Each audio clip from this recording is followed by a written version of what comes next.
Hello? Oh, there we go. Okay. I'm going to take me a while to get used to this. Oh, wow. These are sensitive. These are sensitive. All right. So we've got some special things tonight, and we have the introduction of a new student board member. But first, we have a preview of the Crucible. This is very loud. And what's it? Oh, yeah, I'm sorry. We got the pledge. Yeah. Oh, we didn't even start the meeting. Yeah. I was just talking. We didn't even start. Tell me, Thomas, when you're ready. Okay. Please rise for the Pledge of Allegiance. I pledge allegiance to the flag of the United States of America and to the republic for which it stands, one nation, under God, indivisible, with liberty and justice for all. All right. Welcome, everyone. We have a packed agenda for you today. On November 17th, we have a very cool meeting with some interesting things and some special presentations. But first, we have a preview of our latest Walden High School drama, The Crucible. And I'll turn it over to their fearless leader to introduce the show. Ms. Turner. So thank you everybody for coming tonight. Our whole cast has really worked hard on really just everything to bring this show to life. It's really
You said to click on this one.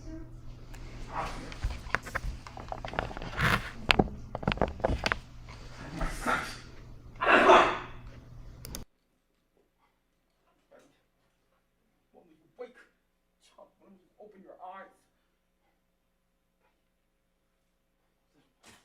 Uncle, Susanna Walcott's here from Dr. Grace. The doctor, let her come, let her come. Come in, Susanna. What does the doctor say, child? Dr. Grace, he bid me come and tell you, Reverend Sir, that he cannot discover no medicine for his books. Then he must search on. Aye, sir, he's been searching since he left you, Reverend Sir. He bid me tell you might turn to unnatural things for the cause of it. No. Tell him I sent for Reverend Hale of Beverly, and he will surely confirm that. Let him look to medicine and put us all on natural causes now. There'll be none. Aye, sir. I'm using the built-in mic.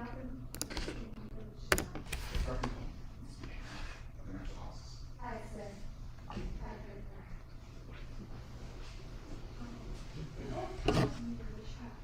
I think it'd be best if you go down there and deny it yourself. Why don't you talk to people so I'll sit with And what shall I say with them? That I discovered my daughter and my niece dancing like heathen in the forest. Yes, Uncle. Don't you tell them I confessed it. You're speaking to witchcraft. But yeah, I do not go for the conversation. I know you not know. Now, what did you do with my force? Yes, Uncle. When you leaked it on us so suddenly, that he was frightened and she fainted. And there's the hold of it. Child, sit down. You never hurt me. I love you, dear. Now you. I have no desire to punish you. I'll commit this time. But if you don't travel the stairs in the force, I must know. I'm showing my enemies. But we never come to spirit. And why does my boyfriend's been like this? This child is desperate. It has to come out. It must come out. I'm showing my enemies to bring it out. Out of here. You don't understand that I have many enemies. I understand, sir.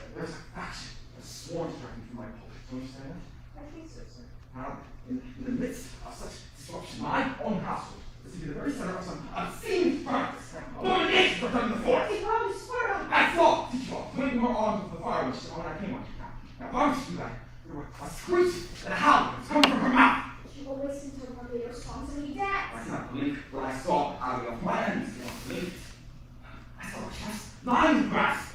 I was naked, running through the trees. You always think I'm a snake or I something. cannot believe what I saw.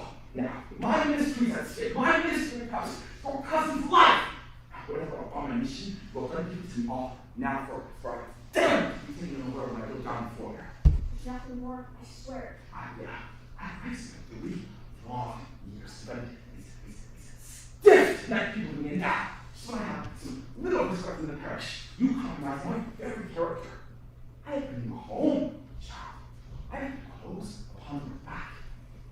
Your name in this town, it is entirely white, is it not? I said, there be no flesh about my name. Yeah. Is there any other reason for good profit this argument? Oh, it's troubling me. You know, 7 months out of the moment, and no one else is talking your service. What's late? That's the time. I could send to Barbados for that. I'm not laughing my face right No, now. what's happened? I'll take my comment. It is a marvel. It is surely a stroke of hell upon you. What the comment is, How did she fly? How no, come? she flew. She, Why, I'm sure she did. Mr. Collins saw her go over England's bar and come down Leidensburg no, and said, she left. Good morning. Providence, he's out. Is it Providence? Come, sir. Where are eyes closed? Look you in. why, that's strange. Ours is open. I did not call it sick. The devil's touch is heavier than sick.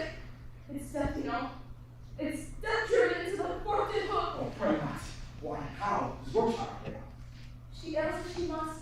She never waked this morning, but her eyes open and she walks, and hears not, sees not, and cannot eat.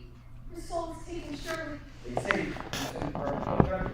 caution only. Mr. Harris is an expert in all of my arts. He has indeed found a witch remember last year. Let you remember that. The only thought that Laura was trying to confirm that we don't own the witchcraft here. No, witchcraft, Mr. Harris.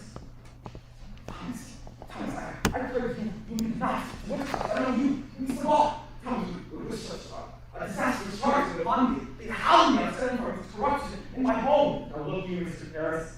I have taken part in all the attention here, and I will continue, but I cannot if you hold back in this. There are hurtful, vengeful spirits laying hands on these children. Thomas, and tell us the Harris you have done. Reverend Harris, I have laid 7 babies unbaptized in this earth. Believe me, sir, you have never seen more hearted babies born. And yet, each with the glitter of my arms and my good birth.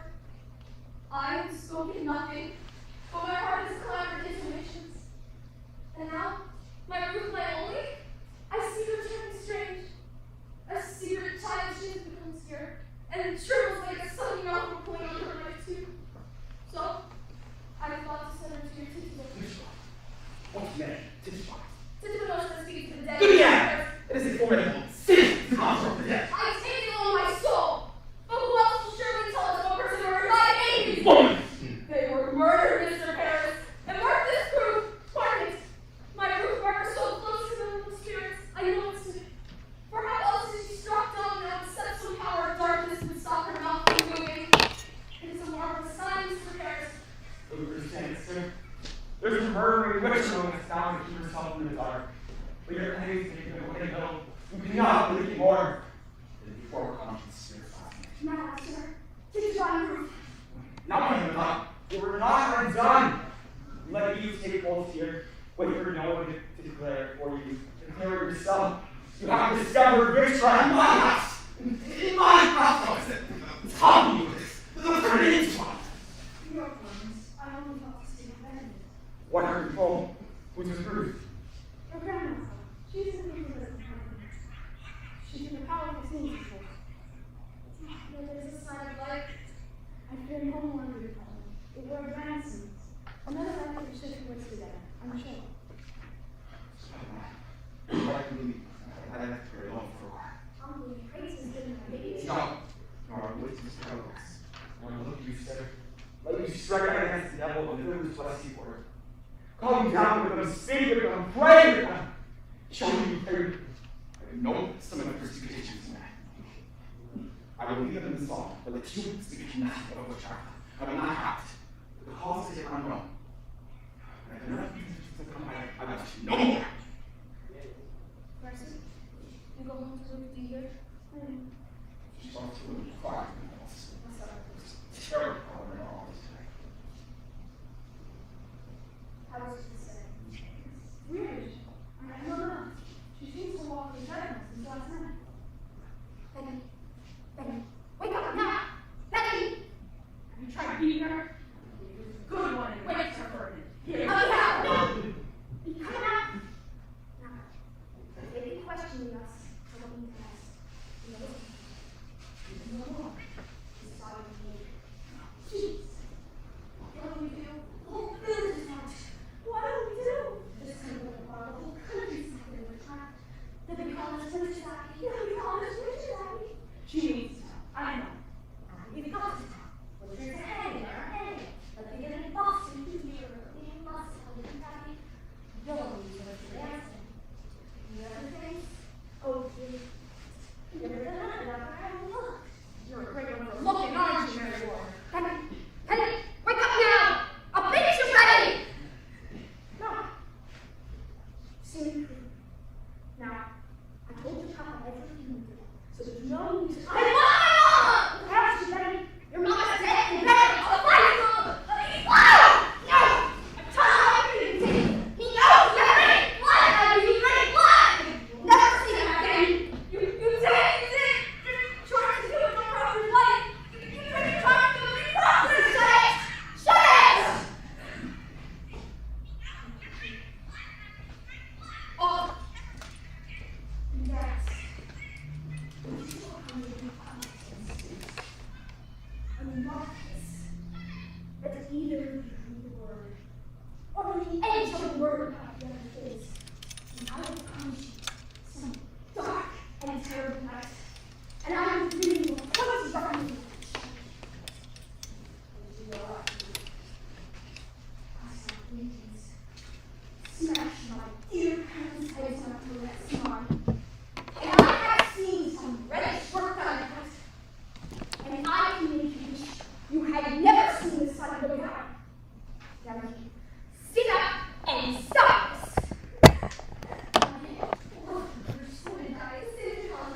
I can shut it now, you're going.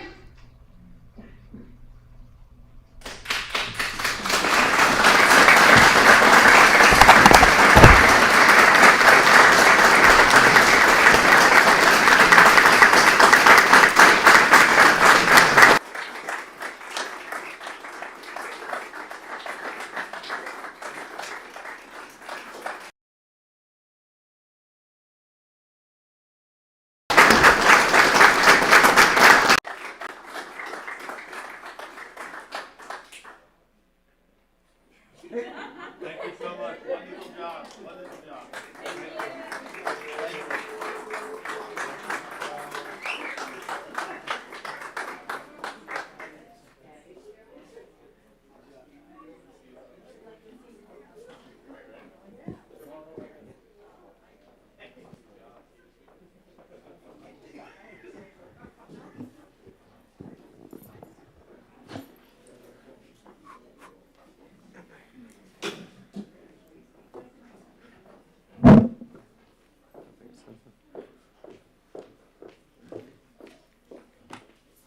All right. We have a couple presentations, but first I would like to indulge the board and move into the business agenda for the purpose of adopting the first.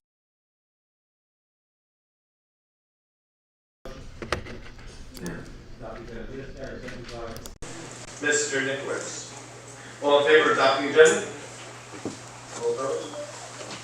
All right, let's skip. We'd like to see for F. Let's go right to new business. New business item number 1, resolution for the ex officio student board member of Board of Education. Is there a motion? Ms. Gary, seconded by Mr. Nicholas. This is a very exciting resolution.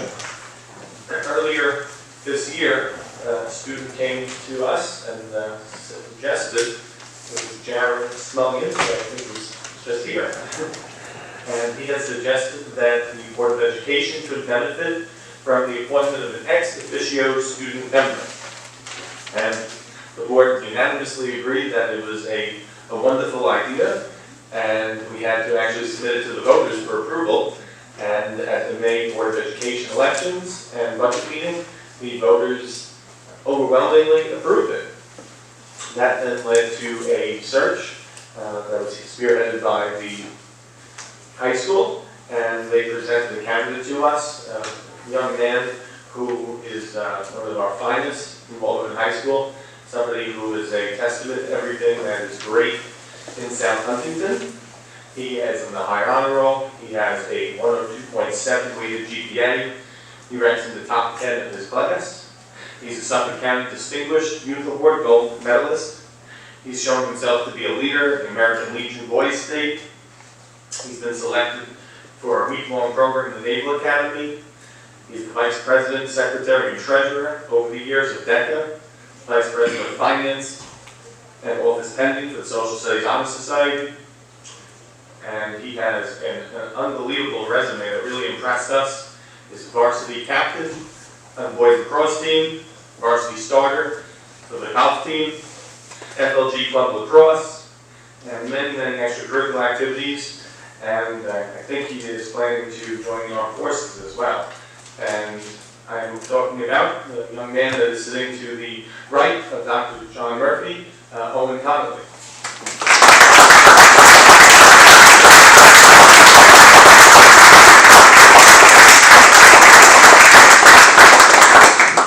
And at our last meeting, the Board of Education interviewed Owen, and we were unbelievably impressed with him. And I see his family in the audience, and they're beaming with pride, and well they should, with raising such a fine young man and one of South Huntington's finest.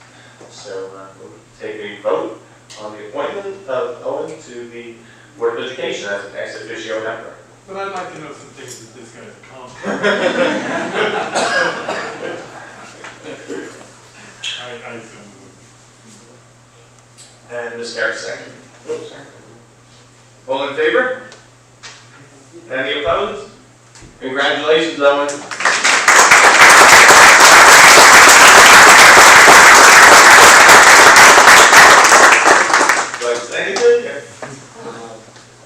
Well, it's really a pleasure to be here. I really appreciate the opportunity to be part of the board, and I look forward to working with the board and working with the student body in the future.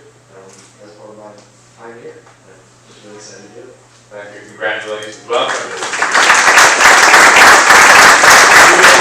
We'll take a nice picture. You can join us in the center, the Board of Education, please.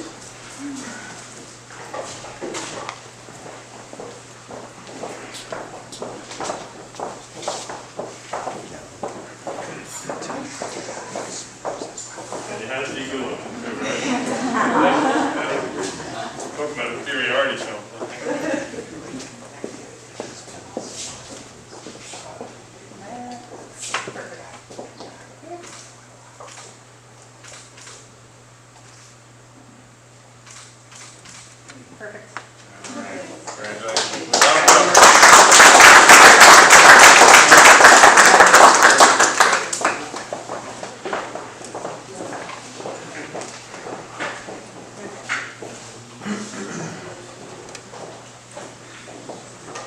Who has joined you tonight, Owen? Who do you have in the audience? I have my parents, and my younger brother, my younger sister, and my two grandmothers. That's wonderful.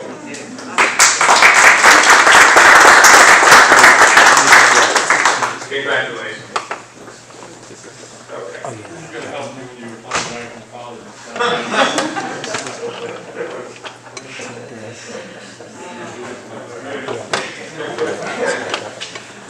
So welcome, feel free to share things with us. We'll give you a spot certainly each meeting to share with us what's happening in the high school and the district.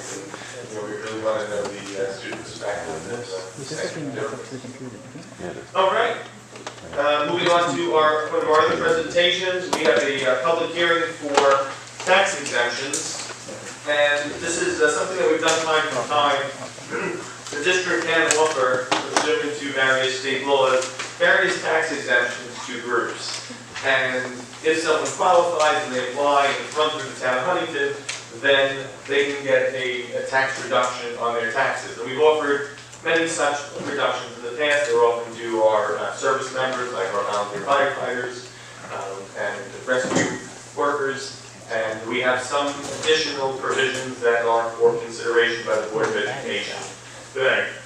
And to present the public hearing, I'm going to turn it over to Dr.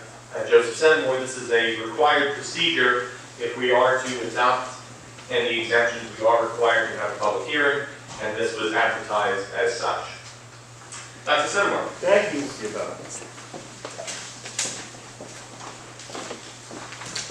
And of course, congratulations and welcome home to his family. And as someone who oversees the arts, congratulations to our outstanding student performers. Can't wait to see them on stage.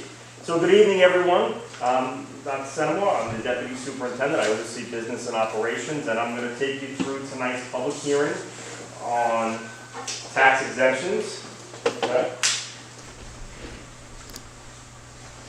So the town assessor's office has requested throughout our township that every school district review their exemptions that are on file. Back on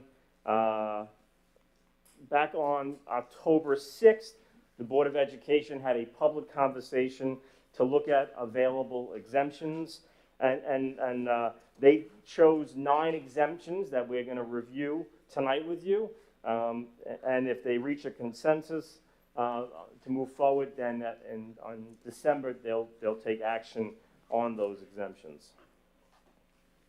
So the process, as Ms. Ciapetta explained, is we're required to have tonight's public hearing, and then we'll move forward on the 8th.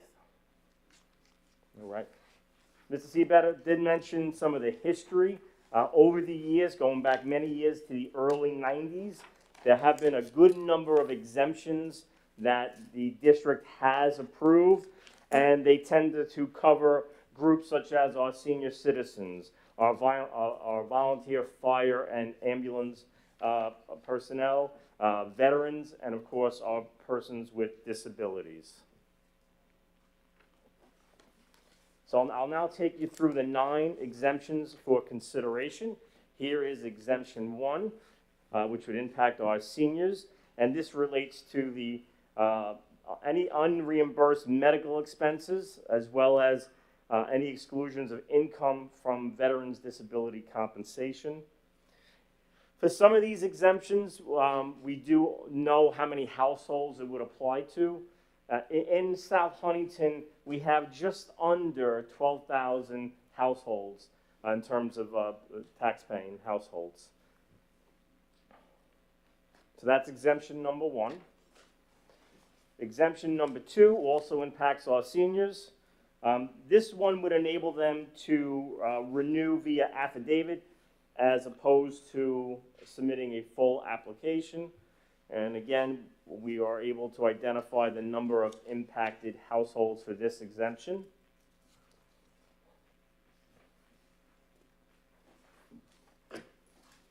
For exemption number 3, this impacts our persons with disability.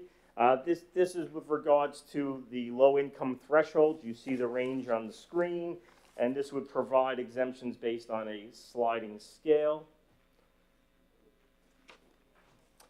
With this exemption, we were able to get from the assessor's office the savings in taxes in addition to the number of households impacted. Sometimes that information is available, sometimes it is not. Exemption number 4, impacting our persons with disability, and for those who have school-aged children who are attending public school. And you can see the number of households identified and the taxes saved. Exemption number 5, also are persons with disability, and this relates to the unreimbursed medical expenses.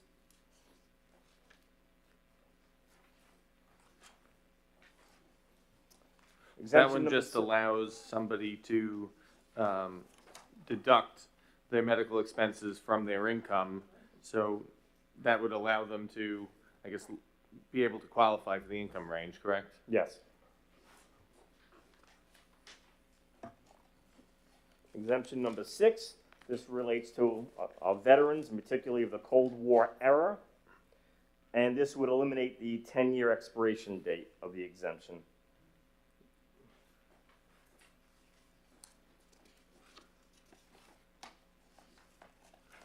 Exemption number 7 impacts our volunteers and their eligibility for life once they accrue 20 years of active service.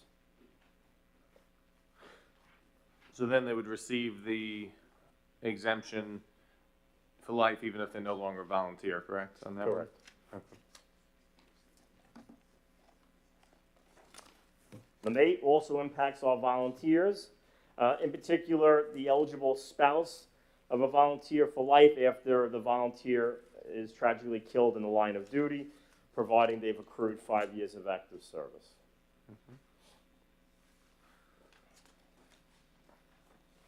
And number 9, also impacting our volunteers, exemption to be granted to the eligible spouse of a volunteer for life as long as they've accrued 20 years of service. Those are the 9 exemptions. And based upon tonight's public hearing, the Board of Education will determine the number of exemptions it will act upon for the December 8th Board of Education meeting. Okay, thank you, Dr. Senna. More questions from the Board of Education? This is a public hearing, so I will open it up to the public to see if there's any questions on any of the exemptions. Would anyone in the audience like to ask any questions about these? Okay. With that, I will close the public hearing, and we'll take up this at the next meeting with the vote on the exemptions. Thank you, Dr. Senmore.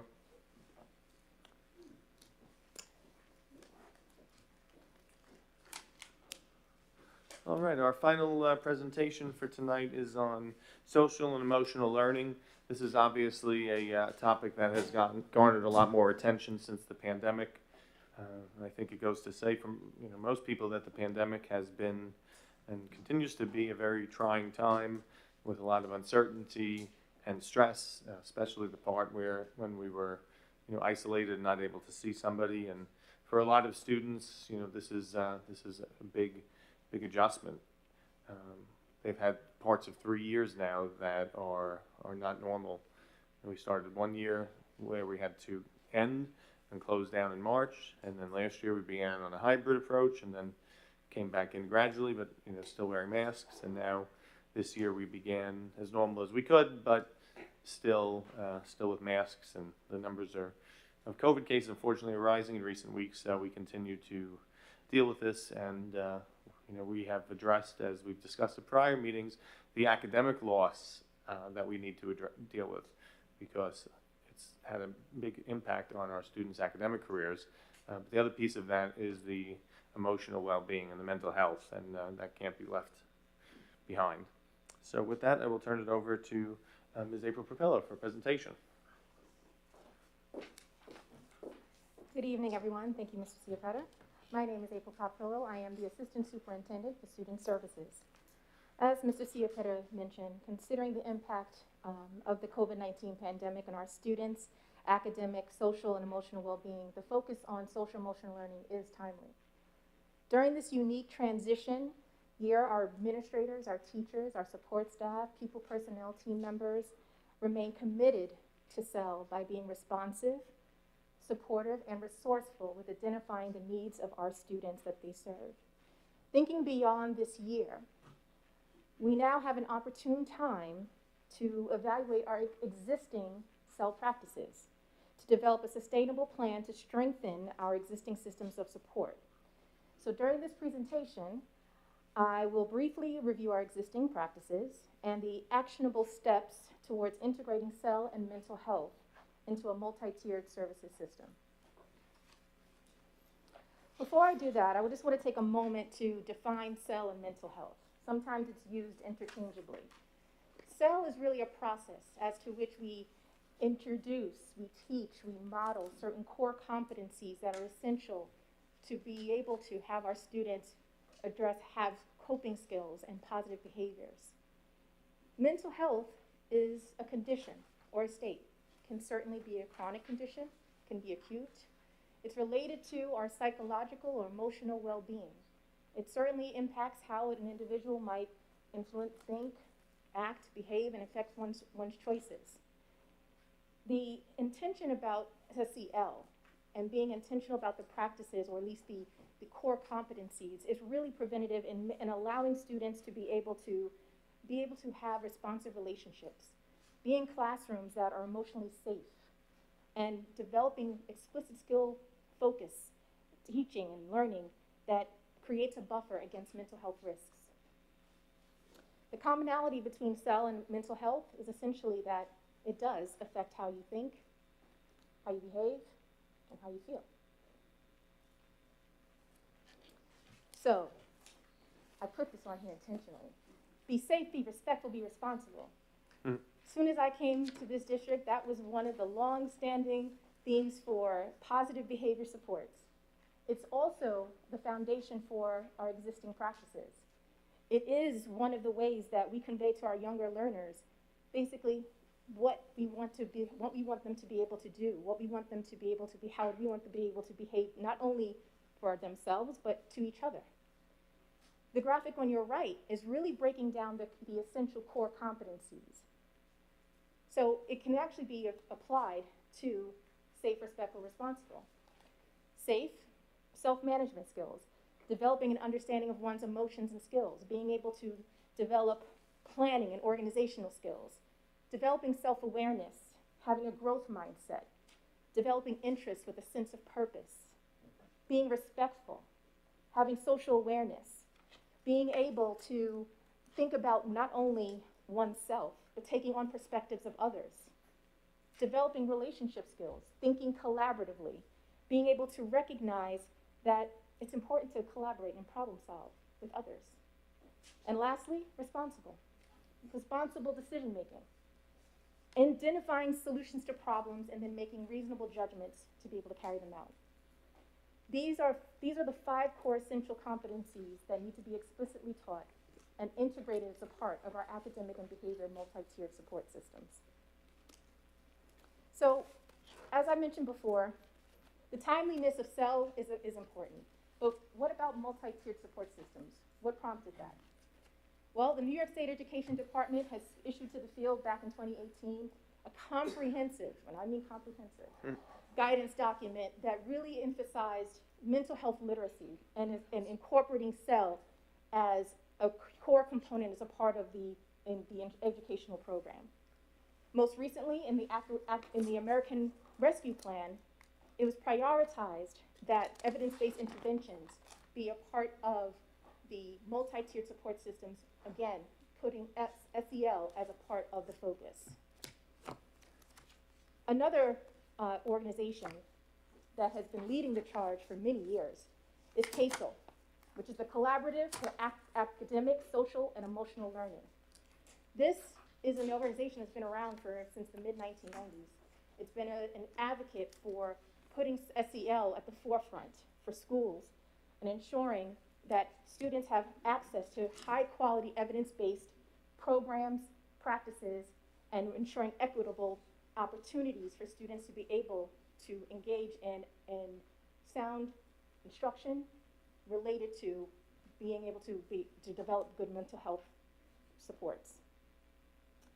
CASEL is also a cited resource not only from the New York State Education Department, but also NYSBA, which is the New York State School Board Association. So multi-tiered support systems is not something that's new to South Huntington. In our K-8 schools, we currently have a response to intervention model. This was developed several years ago. I remember starting this team with a few of the team members that are in this audience right now, going through a very long process of being able to decide upon cut points, decision rules, curricular tools, creating a problem-solving framework to ensure that every student was looked at in a fair and equitable way. This is our academic way of being able to approach how we support students with different skill deficits and needs. Tier 1 is core instruction. That's provided to all students. Every student is entitled to being able to have access to high quality instruction. Tier 2 is provided supports that might be a little bit more targeted, a little bit more frequency. There might be small group instruction that's needed. The frequency of that support might be 2 days a week, 3 days a week. Then the duration might be 30 minutes, maybe 15 minutes. It depends on the student's skill need. And lastly, intensive and targeted support. This is typically when we pull out students for specialized services. So these existing structures are already in place here. The next step is how do we integrate that with SEL? So I pretty much mentioned that about making sure that at this point in time we incorporate SEL and mental health. The most important part about this is that we strengthen our coordination and delivery of services through evidence-based supports. So one way to be able to kind of showcase a little bit about what we're currently doing, because we do have a good foundation, is identifying the different levels of support that we currently have and the practices that we use to be able to support SEL. So at the classroom level, we pretty much have our teachers being involved in opportunities to be able to engage students in not only rigorous instruction, but holding them accountable, being able to have responsive and supportive environments, being able for our students to work collaboratively with each other so they can develop self-awareness, self-management, responsibility, and most importantly, establishing a connection between teacher and parent. That engagement is essential. It is the foundation to ensure that we have an equal partner in being able to support the students that are in our schools. In the event that a student needs additional support, it's elevated to the building-based team. That's where our problem solving really takes place, in the building education support teams. These consist of our administrators, guidance counselors, social workers, psychologists, behavior specialists, special education teachers. We have an interdisciplinary team that really takes the time to be able to identify what's most needed for a student at this particular point in time. Long-term, short-term interventions are developed, crisis assessments are made, and the appropriate intervention or the appropriate support is directed at the right time. We currently have themed initiatives. At this point in time, we have students that are engaging in what they probably don't think about is responsibility. They're thinking of others during this time of the year through clothing drives, through Thanksgiving food banks. This is an opportunity that our community has been rallied around to be able to help not only ourselves, but to be able to help others. As I mentioned before, mandated and non-mandated counseling support. That's typically a tier 2 or tier 3 support that can be able to support students as needed on a short or long-term basis. And most importantly, family and community partnerships. That is where we're able to respond to not only our students' needs, but also what is the needs of our family so that we can be able to address them in a timely and efficient manner. But there are some times when we're not able to, at the school level, be able to support a family with certain needs that are both beyond the scope of the school. Our pupil personnel team members, and I have to shout out my social workers and my psychologists because they're fantastic, they are resourceful in addition to being responsive as well as supportive. They have made connections with some of our community-based organizations like Family Service League and Tri-CYA to be able to connect families to resources like food pantries or housing support or even medical attention. And in the event when there's a child that is in mental crisis, we have opportunities to connect with different tiered level supports. And that includes South Oaks, that includes SPOA, which creates a more wraparound support system for our students with case management if necessary. And in most of the more intensive cases is DASH, the Diagnostic Assessment and Stabilization Hub, which is also provided by Family Service League. And do they come into the schools, or how does that work? Those are typically, these are external resources where we refer out. Okay. And the school can make a connection after speaking with the parent and having a conversation and agreeing to be able to refer them over to these locations. Mm-hmm. And does the parent have to consent to that, or? Correct. The parent has to be involved in every step of the process. Okay. And as my colleagues a few weeks ago, Dr. Murphy and Dr. Steele had mentioned about the academic recovery plan, this is the responsive needs and being able to look at data, look at how our students are engaging in schools, and thinking about what are the supports that are needed at this point in time. Developing community, developing relationship building, reconnecting with students, and then lastly, implementing evidence-based lessons to teach SEL to our younger students. So we're on a pathway to continuous improvement. So the focus for the work is to really be able to create some consistency and common language and practices that incorporate SEL as a part of the academic behavior and mental health of our students. So how are we accomplishing that? Well, we basically put together a stakeholder team. This stakeholder team has a lot of decision-making to do. It's a heavy lift, but we've done it before, and we can certainly do it again. Our stakeholder meeting, our stakeholders are really representatives, come from our kindergarten all the way up to our 12th grade. We have teachers, we have administrators, social workers, psychologists, teachers, a health teacher.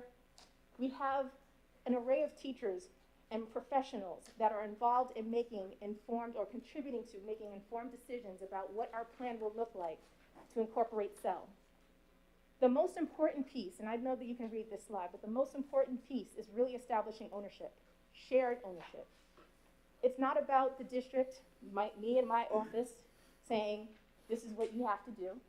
This is about a collaborative effort, a collaborative shared ownership and responsibility for making SEL a focus and intentional for our students. Along with this process, we have an external facilitator who has worked with us before. Her name is Allison Wiener. She knows our district, she knows our culture. She's been using CASEL as our technical resource, essentially. And what we're going through right now is essentially an evaluative practice. We're going through all of these indicators, not all at once in one meeting, because believe me, it's one indicator is enough. But we're able to unpack a few things in terms of making decisions about what we want to be able to do and support with the current resources that we have, and what are we currently doing that could be better. The one major thing is being able to incorporate an evidence-based SEL program. And that's really being able to identify a curricular tool that's not only developmentally appropriate, but also equitable, and has a commitment of the teachers, not only in our elementary buildings, but also in middle school, as well as high school. We're also focusing on systems for collecting data. We have a management system. How are we using it? What's the most efficient way to be able to enter data and to be able to evaluate them? A focus on adult SEL. Thinking about our teachers, how do we continuously promote professional, collaborative learning environments for them? So these are just some examples of what the conversations will be like. We currently had our 2 meetings. We'll be meeting for about 6 more times during the course of this school year. The end game is to be able to have a draft document to be able to present to the Curriculum Council for review. Our stakeholders are focused, they're dedicated, and we are certainly looking forward to being able to bring SEL to the forefront along with the academics in our school district.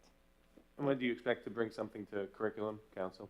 Well, I was saying that towards the end of the school year, so I would say around June. And are those going to contain recommendations, or what do you? Well, it would be a recommendation in terms of the framework of what we're intending to, based on some of these indicators, being able to present and receive approval for, because it's going to be affecting all students from K to 12, actually pre-K to 12. Okay, so it's a comprehensive program. Correct. It's an integrated plan that's intended to, because we have the standalone RTI, which is just for academics, but we're incorporating academics, behavior, and SEL. No, academics and SEL, they go hand in hand. And I know when we developed the academic recovery plan back in the spring, we had social work and psychologists part of that committee. as well as teachers and administrators. If students don't feel safe, it will impact their learning. So it's extremely important that when students come into class, they feel important, they feel safe, and that allows learning to take place. Thank you, Ms. Perrella. Any questions or comments from the Board of Education? Yes, Ms. Meyer. Thank you, Ms. Pepperlo. Great presentation, and it's wonderful to see that we're embracing SEL and mental health as part of our academic recovery plan as well. My question is around assessment for determining whether a student needs more than the Tier 1 services. And I know currently we have referrals, we look at academics, we look at attendance, we look at anything that might be going on. Have we considered any other assessments, maybe with the parents, with home, something that can be filled out electronically to be more proactive and preventative before we see an issue bubble up in the classroom? Yes, so there's two ways that we're kind of addressing that. So the first is being able to develop surveys to kind of identify certain indicators. Like, so for a family, it would be engagement. What would be a barrier for a parent or a guardian affecting their ability to engage in school, participate or communicate with a teacher? For a student, it would be able to kind of think about what is preventing them from from developing organizational skills or engaging in class. So I'm in the process of actually coordinating with an external vendor about some surveys.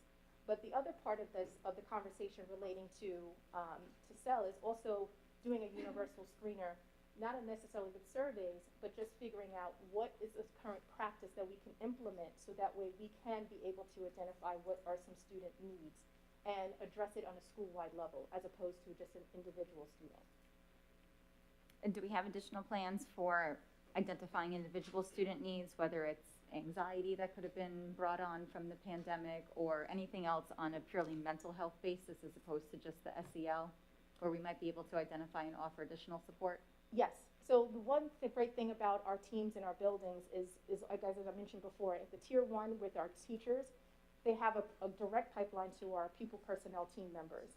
So teachers who have a pulse on their students are able to make a direct referral to our people personnel team members to identify. Someone said, listen, I'm not feeling that great. I'm having some suicidal thoughts. I need to speak to someone. Or they don't want to say they speak to someone, but the teacher identifies that there's a need. They will direct them directly to one of the people personnel team members to do a risk assessment. Okay, great. And sorry, my last question is, are we including a substance abuse prevention program as part of looking at what our current resources are and seeing if that needs to be revamped as part of the overhaul? We certainly can. And one of the things that we haven't gotten into consumer mode, and I call that as being able to survey what the type of curricular tools that we can be able to utilize that can capture some of those things, because that is an essential component, because that's a way an individual may decide to cope with a stressor.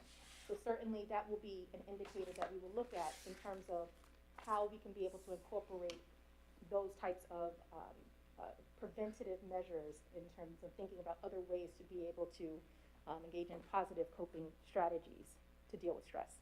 That sounds great. And sorry, not a question, but just a suggestion. I was going to say, when we're looking at our current tools that we have in place in the district, I'm wondering if something like the Natural Helper Club that's been so successful at Whitman might be able to, push in with some of the younger kids and symbiotically help each other and reinforce the SEL at all levels. Fantastic, yes. I'll Great. take a notation of that. Thank you. Okay. Anyone else? All right, thank you. Thank you, Mr. Pillow. This is an enormous task and very important to be on the lookout for. These are kind of hidden dangers and very important. Okay. With that said, we've concluded our presentations. We will move back into our business agenda. We adopted the agenda, and now items C through F require one resolution for adoption. Is there a motion? Oh, wow. Ms. Maya, second. Yeah. Second. Second, Ms. LaCara. All in favor of, any questions on items? It was so loud. Any questions on items C through F? All in favor? Any opposed? All right. Moving on to item G, is our change orders. Motion to discuss. We have one change order. Motion. Ms. Meyer, second. By Ms. Carey. Dr. Senamore. The work at the sump, which actually got some nice press, if you don't mind me adding that as well. We were able to turn that, in addition to saving the village from the flooding, we found Nemo and saved him too. So it was definitely a feel-good story, well covered by our facilities department and the public relations department. Great collaboration with our contractors and architects and residents in the community. We were able to save some fish and some frogs and some tadpoles and address the overflowing sump. And this change order helps to, the work in the sump was a little bit more extensive. We had to dig a little bit deeper. It just required a little bit more work. Thank you, Dr. Senamore, and you're being modest, and because we were alerted to the presence of wildlife there a few weeks ago, and in terms of it was actually a protest at first, and it's something that could have been a negative, and Dr. Senamore and Dr. D'Elia turned it into a positive, where we were able to work with the community and rescue some animals, and everyone at the end of the day felt good about it, and it got really nice attention, including on CBS, a nice interview, and Dr. D'Elia gave an interview, and it was really a nice story for South Huntington, so thank you both. Any questions? All in favor? Any opposed? All right, change order passes. Moving on to new business. We've done new business item number 1, so we can move to new business item number 2. Confidentiality and data security and privacy agreements. Excuse me. Motion. Ms. Meyer, second. Second, Ms. Carey. Dr. Murphy, is your favorite? This is it's coming to be my favorite. So this is just another list of programs that we're utilizing within the classroom. As per Ed Law 2D, we have to get privacy agreements with every company or electronic company we utilize, so that our students' rights are protected and their identities remain safe. These are just another list, and there will be more to come as the board meetings go on. Oh, look forward to it. Any questions? All in favor? Any opposed? New business item number 2 is adopted. Moving on to new business item number 3 is the approval of the Board of Education of a stipulation of settlement regarding a student matter. Motion. Ms. LaCara, second. And Ms. Meyer. Ms. Perpillo. I have to get used to this. Due to the COVID-19 pandemic, the New York State Education Department encouraged school districts to extend program services for students with disabilities who turn 21 during the 2020-21 school year. The stipulation presented for BOE approval is an agreement between the district and the student's parent for an extension of special education services under this New York State Ed recommendation. Excellent. Thank you. Any questions? All in favor? Any opposed? Resolution is adopted. Moving on to new business item number 4 is the approval of the 2020-2021 corrective action plan. Motion. Ms. Meyer, second. Mr. Nickowitz. Dr. Senamore? Yes, thank you. I'm very happy to report that the annual risk audit findings determined low risk in all areas, which is the best rating you could get. So we're thrilled that was a wonderful report. The corrective action plan is guidance from, based on guidance from our auditors to enhance our practices, especially in the areas of finance, benefits management, transportation, things about updating and documenting procedures, doing periodical supporting documentation reviews, looking at management system interfaces, compliance reviews. Most of these items have either been implemented, and the remaining items are in the process of being implemented. Okay. Mr. Nickowitz, was this reviewed by the audit committee? It was, and Dr. Senamore reported it spot on, exactly where we are. We had a very good audit meeting, and we were very happy and pleased with the glowing feedback we got from our auditors. So we continue to do things right in South Huntington, and the audit committee is able to see the fantastic work that we're doing. Thank you. All in favor? Opposed? Item is carried. Moving on to new business item number 5 is the approval of a memorandum of understanding with the school's United Public Employees Union. Motion. Ms. Meyer, second. Ms. LaCara. Dr. Centimore. Thank you, Mr. Ciapetta, and I'm very pleased to request your approval on a memorandum of agreement with our custodial grounds maintenance transportation unit. A lot of wonderful hard work was done. Myself, Dr. D'Elia, and the bargaining unit's representation. Terms have been reviewed with the Board of Education prior, and we are respectfully and excitedly requesting your approval on this memorandum of agreement. Any questions? This was prior discussed in executive session. All in favor? Any opposed? All right, thank you, Dr. Centimore, for your negotiation expertise. Moving on to new business item number 6 is the request for approval of high school courses. Cool. Motion. Ms. Carey, second. Ms. LaCara. Dr. Murphy, tell us what you got here. Oh, I'm actually excited. There. All right, gotta get used to that as well. Yep. We actually have 7 new courses that have been vetted through the Curriculum Council that we're going to be adding to Walt Whitman High School. 2 of them are deal with health, 2 are phys ed, and 3 are English. The 3 English are half-year courses that are usually taken as a senior half-year elective, but it's part of the mandated year of their English in their senior year. The other 2 health classes, one really goes in line with the ambassador program. It's a culmination, or the challenge sports program, where it's regular students along with life skills students that pair together in their phys ed class to get their phys ed requirement, but also just making greater connections.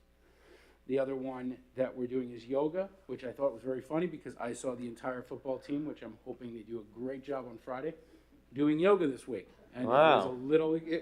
I first walked in and said, "Wow, that's interesting," and then it was really cool. It was relaxing, and the kids. I would like to take this course. I could use this. Yes. The kids are really digging it. The other one, the 2 health courses, I think are great. One is called Global Health, where it talks about pandemics, and the other one is actually Mental Health, where it really gives an introduction to students about mental health issues and being able to how to identify them within themselves and just in general. So it's a great introductory course. All courses do not sway FTE. We do requests at the high school, which means if a course has enough requests, then we'll run it, but it does not cause an increase in FTE. Where do you do the yoga? Will be that in the Yoga gym? will be in phys ed. Okay. Very much like with personal fitness. So it's part already. It's right now part of the personal fitness unit. It's just becoming a standalone. Cool. Bob Dylan. Bob Dylan's kind of interesting. I'm excited about that one. I'm looking forward to observing that. This is pretty cool, I gotta tell you. No, it's just poetry about Dylan. Yeah. Yeah, excellent. Thank you. All right, any questions on them? All in favor? Any opposed? All right, very cool. Thank you, Dr. Murphy. Thank you, Ms. Carey, for your work on reviewing these at the Curriculum Council. Owen, sorry you won't be able to take Bob Dylan, so.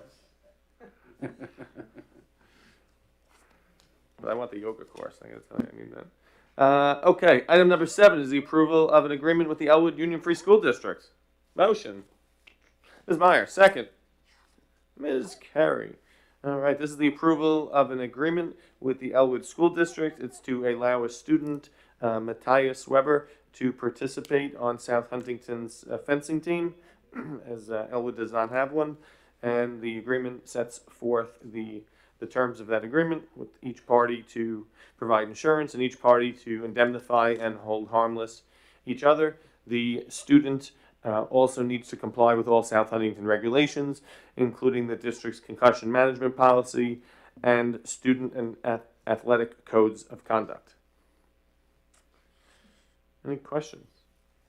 All in favor? All right. Approved. Moving on to new business, item number 8 is the declaration of certain obsolete equipment, computers. Motion. Ms. Carey, second. Mr. Nickowitz. All right, and these for the declaration of certain obsolete computers. We have some Dell Chromebooks and Acer Chromebooks and some monitors. Any questions? All in favor? Any opposed? All right. Moving on to new business, item 9 is the declaration of obsolete items for athletics. Motion. Ms. Meyer, second. Ms. Carey. This is for 3 high jump mats that have been declared obsolete. Any questions? Dr. Senamore, when we declare something obsolete, do we put it on, do we just throw it away? Or is there, does it go on an auction site? Because It could be either. For example, with the computers, I know Ms. Fulton, is looking at to see in our cybersecurity lab if it's possible for some of that technology equipment to be used there. They are over 10 years old. Okay. Here with the mats, it's probably more of a safety factor that they've exceeded their lifespan. Okay. And do we have an agreement for an auction? I know in the town of Huntington when we do auction certain things off, that are declared obsolete. Usually in the purchasing department is able to put items out, if they're reusable. Okay. Great. Any questions? All in favor? All right. Any opposed? The items have been declared obsolete. All right, moving on. We have a transportation lease agreement. Is there a motion? Ms. Meyer, second. Ms. Carey, and this is a lease agreement between the South Huntington Union Free School District and Educational. Dr. Senamore, would you like to give us an update on this? Sure, as you may be experiencing now, when you do your holiday shopping and realizing that maybe you should have started in September, certain things are on back order. We have certain parts So we have certain parts that are on back order with buses, and new buses that were approved as part of last year's budget process that are also on back order, so to cover us. In the meantime, respectfully requesting your approval of this lease agreement. Any questions? All in favor? Any opposed? All right, new business item number 11 is a request to remain in South Huntington. Is there a motion? Ms. Meyer, second. Ms. LaCara. I don't think we've had an opportunity to discuss this yet, so I would request, and it needs to go through our normal processes, so I would request a motion to table this. Motion? Ms. Carey, second. Mr. Egwitz, all in favor? Any opposed? Okay. And the student obviously would get to remain in South Huntington until we are able to deliberate. Item number 12 are recommendations for placements by the Committee on Special Education, dates listed September, October, November, and the Committee on Preschool Special Education, dates listed March, October, and November. Is there any questions? Actually, sorry, you need a motion. Motion, Mr. Dickowitz, second. Ms. Carey and Ms. LaCara. Now any questions? No questions. All in favor? Any opposed? All right. Moving on to personnel, we got personnel schedules 3, 9, 11, 12, 13, 15, 16, 17, 20, and 22. Motion. Ms. Meyer, second. Ms. Carey, any questions? All in favor? Any opposed? All right. With that approval, we have we've just added Owen, who will be sitting with us up here for the remainder of the year, and we've added a new appointee as well, who will be joining us, starting with our next meeting, and it is our current Stimson Middle School principal and a former dean, Edwin Smith, who has now been appointed Executive Director for Personnel for the district, and we're thrilled for him to join us. There you are.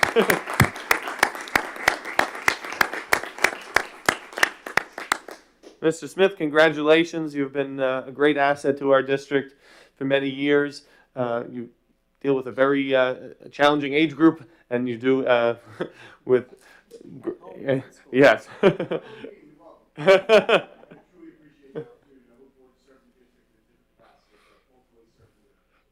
Thank you. Congratulations. Information and reports are listed. Audit Committee? All right, all covered. Future meetings are listed. Our next and final meeting of 2021 will be on December 8th. It's our holiday meeting, so get ready for some musical treats and hot chocolate. No, only kidding, just musical. And then we'll go into the next school year. We'll have comments by board members in a minute. First, turn it over to our superintendent, Dr. D'Elia, for a couple announcements. Yes, this is a very exciting time here in South Huntington. We have a very exciting weekend coming up. We have our football team participating in the county championship Friday night at Stony Brook. And we also have Friday night, the Crucible. We saw a wonderful preview here, and I'm excited this weekend to see the full show. And then on November 28th, we have our Winter Wonderland that we are super excited about, and it's going to be over at Stimson. We're hoping Mother Nature plays nice on that Sunday, and we do have a rain date, but we have an ice rink. It's portable. It's safe. We're good. We have DJs. We have inflatables. We have crafts. We have read-alongs. We have a lot, and we're looking forward to it. We also have our tree and menorah lighting that will take place later that afternoon on the grounds of Stimson. So there's a lot of wonderful things happening, and it's a great time to be a Wildcat. Very cool. Thank you. Will you be ice skating? I have 2 left feet, so I think my kids do a better job than I do on the ice rink. All right. But I'll be there. Cool. It sounds great. I think it's going to be a great community event. All right. And I'm going to just skip comments by board members for 1 second. Voice of the resident. Any residents like to speak? All right. Then we're going to move on to comments by board members. Any comments? Ms. Meyer? I just want to welcome Owen to the team. It's lovely to have you. I'm jealous. I wish that this position had existed when I was at Whitman because it would have been right up my alley, but we are thrilled to have you here representing our student body. I want to thank Ms. Papillo and the entire committee again for a wonderful presentation on SEL and mental health and wellness. And congratulate Dr. Murphy and the curriculum committee on introducing 7 new courses. I mean, that's just outstanding when we think about where we are and where we've been over the last 18 months. Especially pleased to see the mental health course. Shout out to Mrs. Tona on the yoga and mindfulness course. No surprise to see that the Bob Dylan course was introduced by Mr. So absolutely wonderful, and I hope I frankly was shocked that it was Mr. Pippola. Yeah. Totally He was singing Bob Dylan's praises back when I was there. So very exciting night. So thank you. Thank you. I think we need a board presentation next year on yoga. So.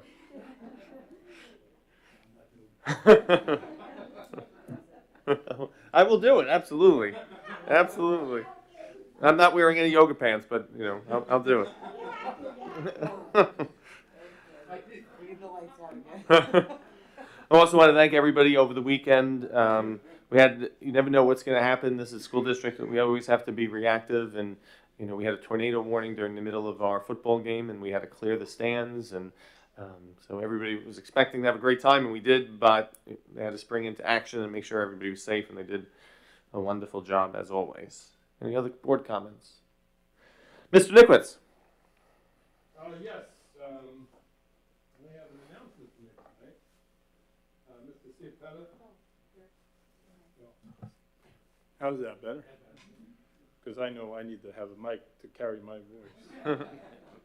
Mr. Ciapetta, Mrs. Carey, Mrs. LaCara, Ms. Meyer, Mr. Bronson, and Mr. Joyner are not here, and Mr. Connolly, Dr. D'Elia, Dr. Centimore, Ms. Propillo, Dr. Murphy, Dr. Steele, Mrs. McLean, administrators, teachers, and members of the South Huntington community. It is with mixed emotion that I formally announce to each of you and to my beloved South Huntington community that I hereby have decided to tender my resignation as the trustee for the South Huntington School Board effective December 31st, 2021.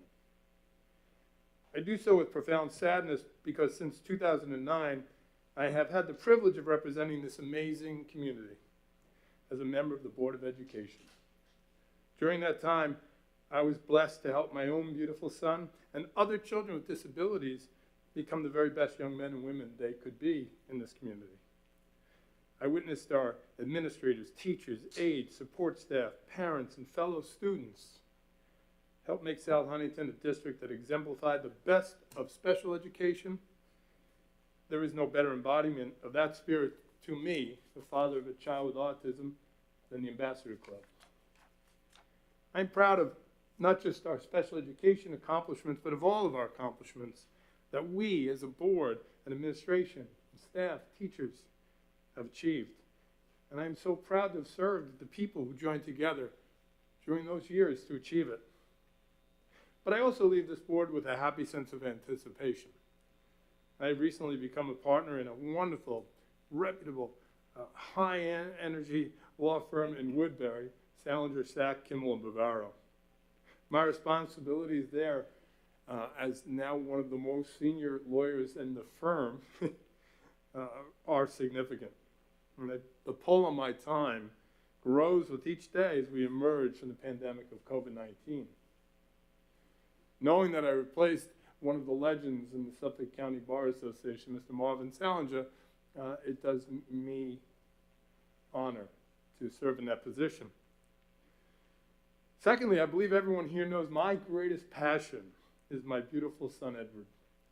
Edward is currently in a program in Port Washington called the Nicholas Center for Autism, where he is employed each day by Spectrum Designs as an assistant printer, a baker's helper, and a professional shirt folder. He is so fulfilled and so happy that he, in fact, refused to join me for a 3-day summer vacation for fear of missing Spectrum. I have recently committed to joining the fundraising efforts of the Nicholas Center, where my goal will be to help fund a residential facility here in Suffolk County. This, too, will represent a significant pull on my time, but certainly a pursuit of great passion. Therefore, I have concluded that it is time for me to end my service with this wonderful board and focus on the next chapter of my life story. I thank all of you, those who preceded you, this beautiful community, for the privilege of permitting me to serve this board. Thank you. Thank you very much.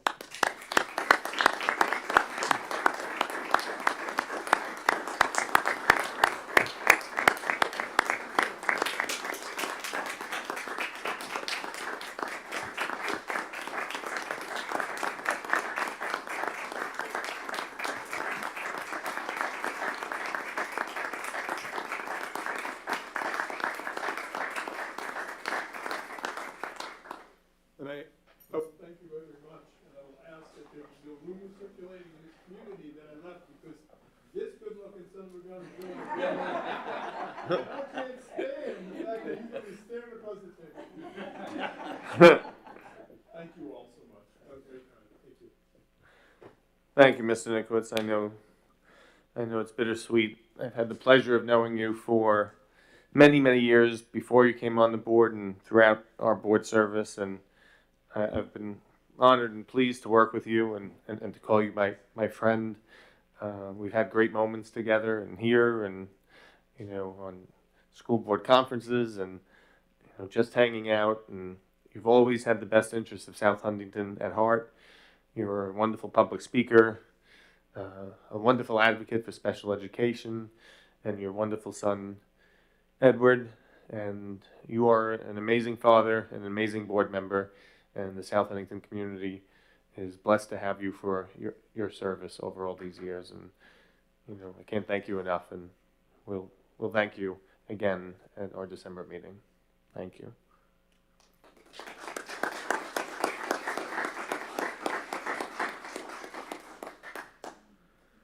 All right, anyone else? All right, with that, I will take a motion to adjourn. Is there a motion?